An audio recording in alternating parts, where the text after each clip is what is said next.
En cadena nacional, el presidente de la República, Lenín Moreno, anunció las medidas económicas que enviará a la Asamblea para su aprobación. No subirá el IVA, se mantiene en 12%, se eliminan los subsidios a la gasolina y el diésel y el anticipo del impuesto a la renta. Vamos a ver un resumen de la intervención. Aquellas empresas que perciben ingresos por más de 10 millones de dólares al año pagarán por 3 años una contribución especial que totaliza más de 300 millones que se destinarán exclusivamente, óiganme bien, exclusivamente para seguridad, educación y salud. Eliminación de subsidios a combustibles. El país destina más de 1.300 millones de dólares al año en subsidios al diésel, a la gasolina extra. Este subsidio ha beneficiado durante décadas principalmente a los que no lo necesitaban y a los que viven del contrabando. Por eso he firmado el decreto que libera el precio del diésel y de la gasolina extra. Aumento del bono de desarrollo humano.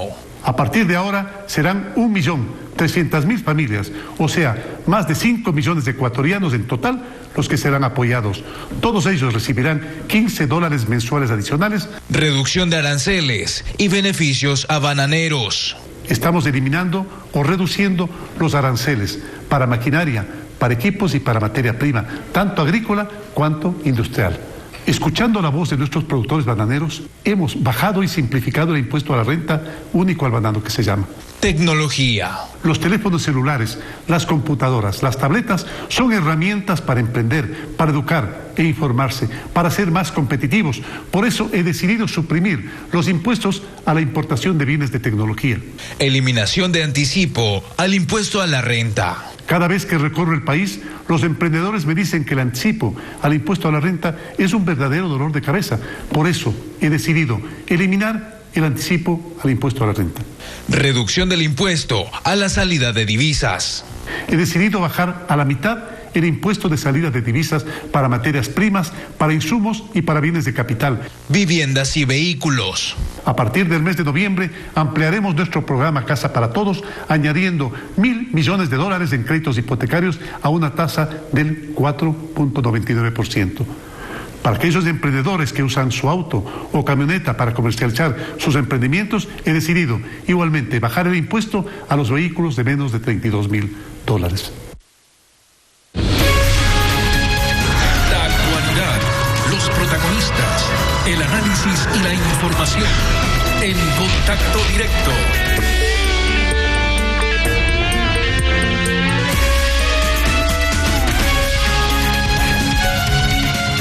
¿Qué tal, Alfredo? Buenos días, ¿cómo te va? Muy bien, Estefi, buenos días, buen día a todos. El gobierno apagó el incendio del paro en el Carchi justo antes de anunciar un paquete de medidas económicas. María Paula Romo, ministra de Gobierno, buen día, bienvenida a Contacto Directo. Buenos días, Alfredo, muchas gracias por la invitación. El presidente presentó anoche las medidas económicas con reformas laborales y tributarias. Usted, como ministra de Gobierno, coordina con las bancadas legislativas el cumplimiento del acuerdo por la gobernabilidad. El proyecto o proyectos de ley se votarán por tramos temáticos para coordinar mejor convergencias y desacuerdos. Sí, Alfredo, gracias. Permíteme referirme al proyecto de ley, pero también a las otras decisiones que anunció el presidente Moreno la noche de ayer. Muchas de ellas no requieren ser tramitadas a través del legislativo. Por ejemplo, la decisión de eliminar los subsidios al diésel y la gasolina extra, que ha sido una gran distorsión durante 4 décadas en el país. Esto no requiere pasar por la Asamblea Nacional, sino un decreto ejecutivo que ha sido ya firmado el día de ayer y entonces tiene vigencia inmediata. La eliminación de aranceles para los insumos en el agro. Esto también se hace de inmediato y estará listo y estará expedido antes de que se apruebe la ley o antes de que se cumpla este plazo que está previsto para los debates. Yo diría incluso antes del primer debate. Igual cosa sucede con el tema de la tecnología y los aranceles para la tecnología. Entonces, el anuncio del presidente Moreno No es solamente el proyecto de ley, pero abarca una serie de medidas para dinamizar la economía y el empleo. En lo que va a la Asamblea, va a ser entregado el proyecto el día de hoy, va a ser presentado como un proyecto económico urgente. Todos estos temas, por un lado, algunos de simplificación tributaria, por otros, la reforma laboral. También se incluyen algunos temas sobre autonomía del Banco Central y algunos otros que son reformas legislativas, pero que van a mover la inversión en el país. Esto va a ser parte de un solo cuerpo legal calificado como económico urgente que entrará el día de hoy a la Asamblea Nacional. Todavía creo que estamos un poco lejos para la discusión sobre cómo se va a votar y en todo caso esa la va a tomar la Asamblea Nacional, pero creemos que se trata de un proyecto con incentivos, con rebaja de impuesto, sin un incremento para el IVA, que era una preocupación de algunos sectores de la población que tuvieron esta alerta o esta preocupación incluso antes de leer el proyecto de ley, pero creo que hoy con el proyecto presentado y con cada uno de los detalles de su contenido, es un proyecto que no tendría por qué recibir resistencia en la Asamblea Nacional, pero está por empezar el debate, así que no creo que merezca la pena adelantarme más al pronunciamiento de los otros. Es un buen proyecto y espero que en la Asamblea Nacional sea revisado antes de que se opongan algunos sectores, aunque creo que no será mayor esa posición. En un año preelectoral, la votación en la Asamblea estará condicionada por intereses de potenciales candidatos. Hay dos precandidatos conocidos, Jaime Nebot y Guillermo Lazo, con bancadas importantes en la Asamblea. El presidente Lenín Moreno no ha expresado su deseo de candidatizarse. En consecuencia, está llamado por la historia a comportarse como estadista, no como candidato, pero podría perjudicar a un precandidato de centro izquierda eventualmente. Y otra cosa es que las medidas anunciadas anoche no dicen nada respecto a la deuda. Parecería que se está dejando la mesa servida para el próximo gobierno, pero el que viene, el 2025, tendrá que fajarse con la deuda. Nosotros tenemos que responder por nuestros actos de este momento, quienes estén considerando un cálculo electoral para el próximo año, porque efectivamente la fecha ya nos acerca a esa realidad. Cada uno tendrá que responder sobre sus propios actos. Yo creo que el presidente Moreno ha dado el ejemplo tomando decisiones que no están calculadas en base de lo electoral, sino lo más responsable con el país. Si todos tomamos decisiones hoy con responsabilidad con el país, el 2021 va a ser más fácil para los ciudadanos, no para los candidatos. Si el 2021 sabemos elegir a quien tome decisiones responsables, el 2025 va a ser más fácil para los ciudadanos. Preocuparnos hoy para bloquear un importante proyecto de ley pensando en el 2025, creo que no es lo que el país merece. Nosotros, y el presidente lo ha dicho así, con todas sus letras la noche de ayer, no está haciendo un cálculo electoral, el gobierno no está haciendo un cálculo electoral, todo lo contrario, lo que estamos pensando y lo que estamos proponiendo, la decisión que ha tomado el presidente es una reforma estructural que muchos sectores comentan, que muchos sectores discuten, que es realmente una distorsión. El subsidio al diésel, a la extra, el subsidio a las gasolinas en este continente solamente lo mantiene Venezuela. Esta decisión va a permitir una corrección estructural en la economía y creo que si todos somos capaces, yo confío en que sí, creo que si todos somos capaces de actuar con responsabilidad para el país, sin programar la próxima elección, sino tomando la mejor decisión posible en nuestras manos en este momento. El gobierno ha puesto el ejemplo, nosotros podemos responder hasta ahí, pero confiamos en que el momento del país haga que el resto de sectores también actúen de la misma manera y que ciertas medidas y que ciertas formas de comportamiento queden en el pasado.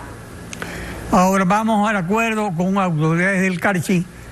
En la prensa se informa sobre un acuerdo de 12 puntos, pero no hay ningún acuerdo colgado en la página web del Gobierno Nacional ni de los gobiernos autónomos del Carchi.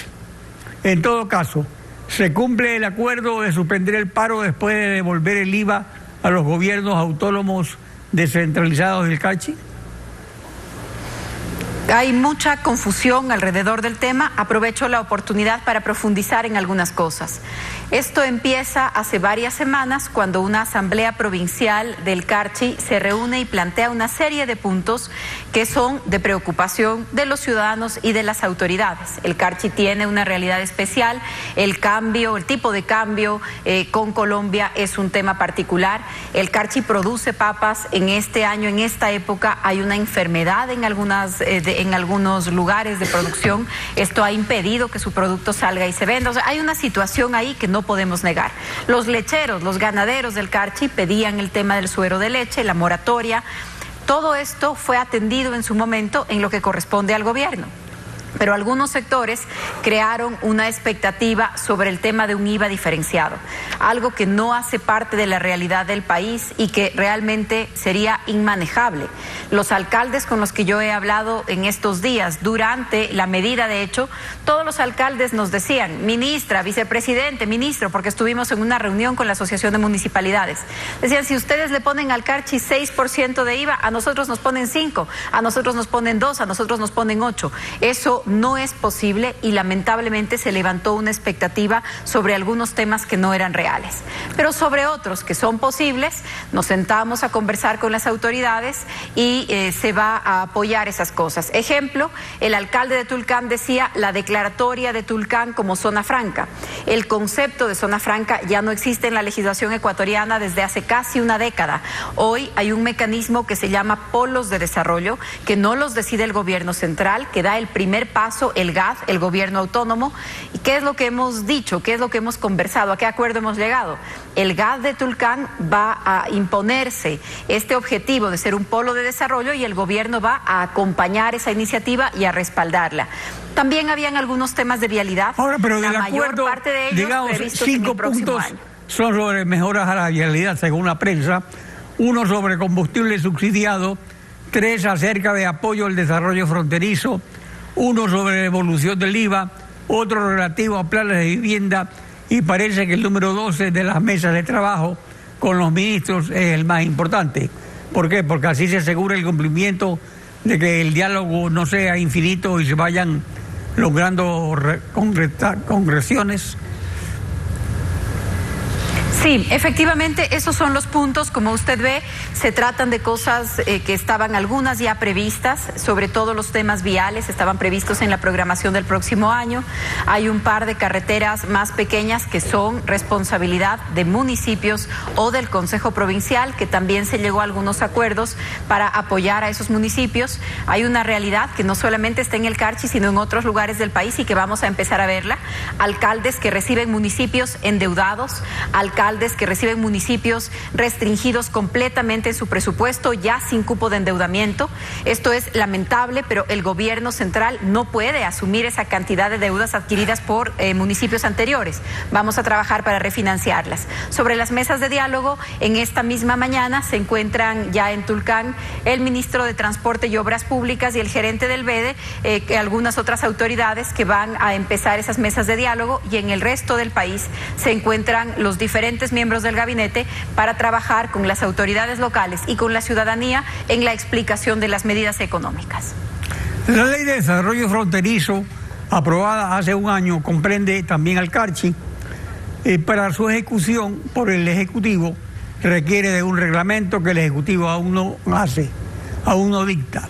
¿A quién le corresponde? ¿La presidencia o a su ministerio que coordina con los gobiernos autónomos? Hay un procedimiento para aprobar los reglamentos y se necesita un dictamen favorable de finanzas. En muchas de estas leyes, la Asamblea Nacional ha generado nuevos gastos sin generar las fuentes de financiamiento necesario. Por eso se requiere un trabajo adicional para la expedición del reglamento, pero el reglamento va a estar publicado esta semana. Hemos trabajado con los municipios de todas las provincias fronterizas y con los ministerios y con finanzas, y tenemos el dictamen listo desde la semana pasada. El reglamento va a estar publicado antes de que lleguemos al viernes. María Paula Romo, ministra de Gobierno, gracias por acompañarnos en Contacto Directo. Estefi. Nos vamos a una pausa, son las 7:15.